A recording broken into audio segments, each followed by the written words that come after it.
Next,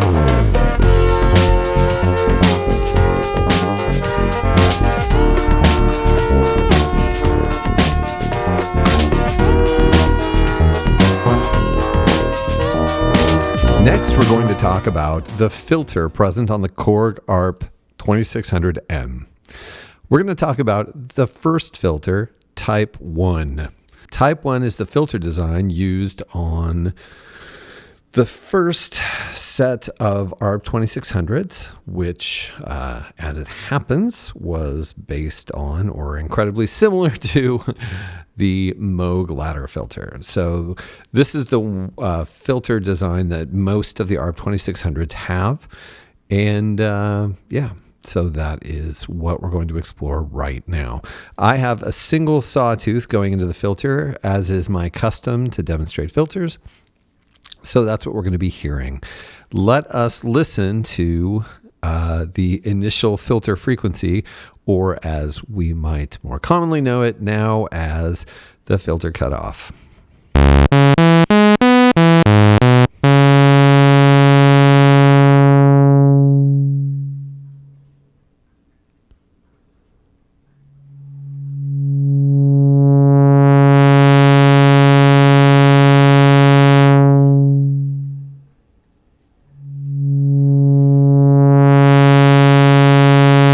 Now, one of the things we discovered ergonomically through history is that sideways sliders are hard to control with hands, because it's not like a knob where you can hold the same position. You have to actually move it.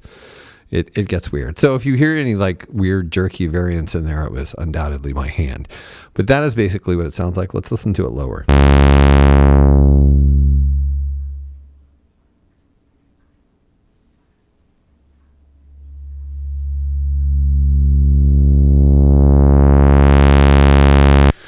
A very nice filter. Let's listen to it with 25% resonance.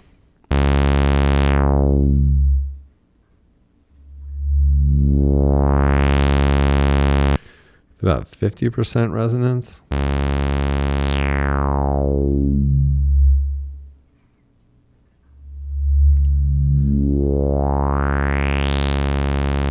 And with resonance just below self-oscillation.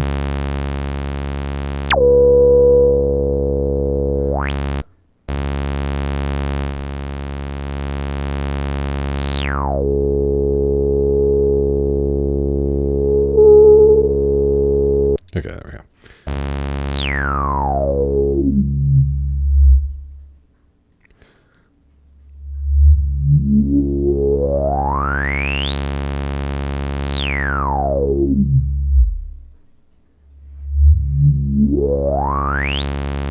And then, of course, it will self-oscillate, which is awesome. I know I've told this a million times, but self-oscillation is cool in sounds when you're using control voltage to shape the movement of the filter cutoff, but also just on its own, in the sense that the filter becomes an oscillator source. So if we tune that to the frequency of the pitches,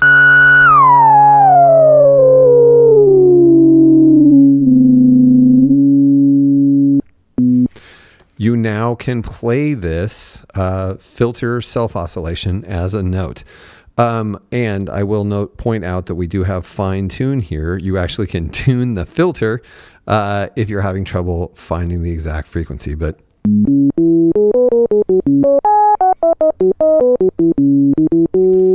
we're now hearing here. Well, I'll take the sawtooth out of there.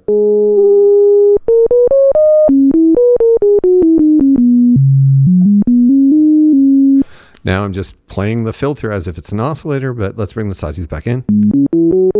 And you can get kind of an organ sound. And of course, you can tune that sine wave to whatever you want it to be, because the frequency range is big enough to do that.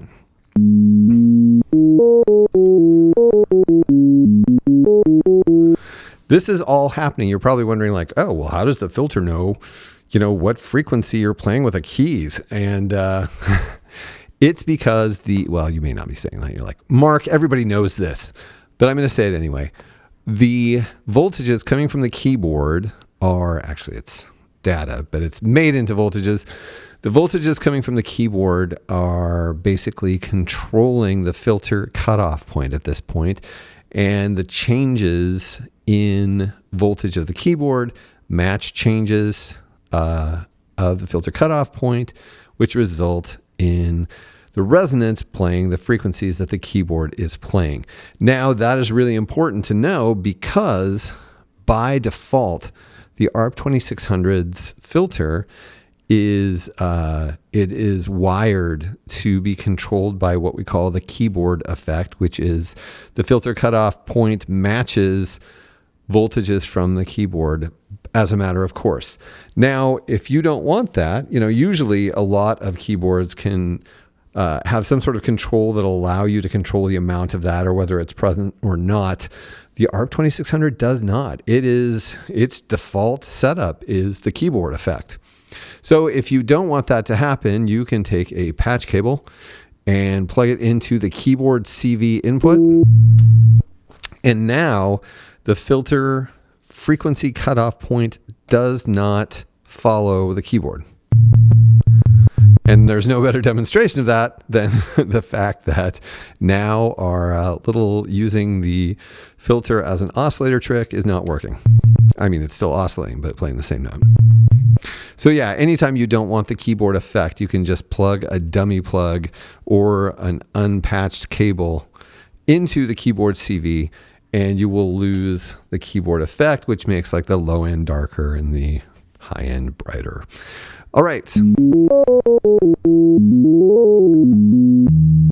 Now, in the middle of the filter section, we do have this mixer, but the mixer, it's irrelevant to the filter's function other than everything that goes into the mixer or is coming through the mixer is going through the filter, as this diagram shows you.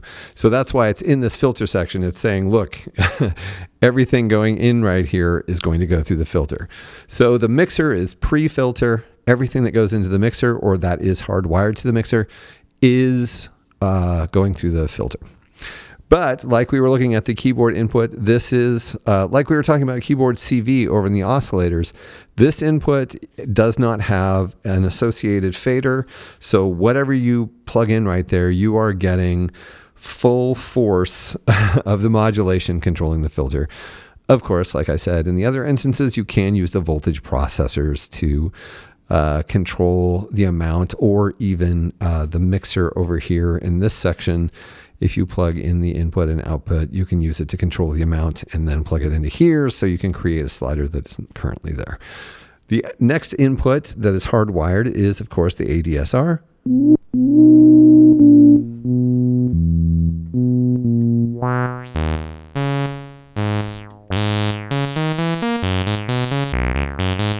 So whatever you have the ADSR set to is going to open and close the filter in that shape.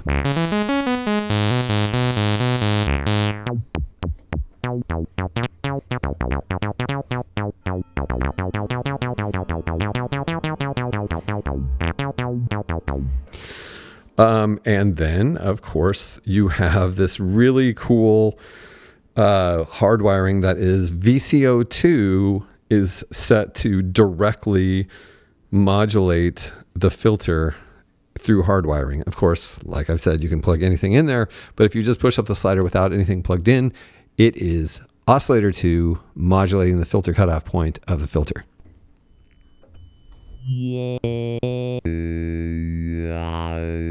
And you can get some really cool effects because oscillator 2 may be in audio range, which is what we're getting here. And listen to this weird vocal sound.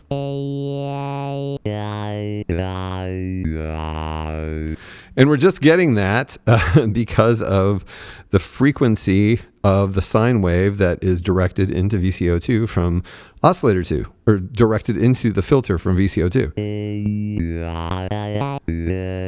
This is not the sort of thing that you just immediately think like, oh, that's what an analog synth sounds like. And that's the brilliance of this design. Of course, controlling the frequency of oscillator 2 will affect how the filter is modulated by it.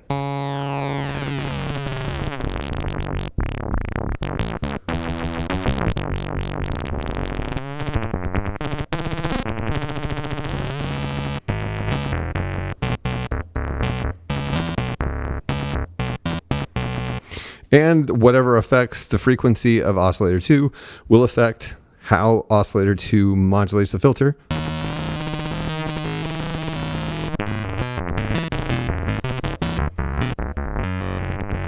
Including being audio range oscillated by VCO1.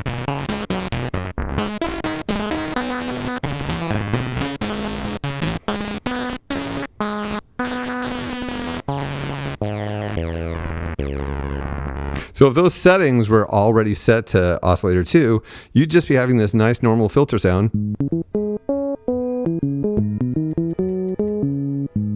And then you could just totally make it into something incredible by moving a single slider.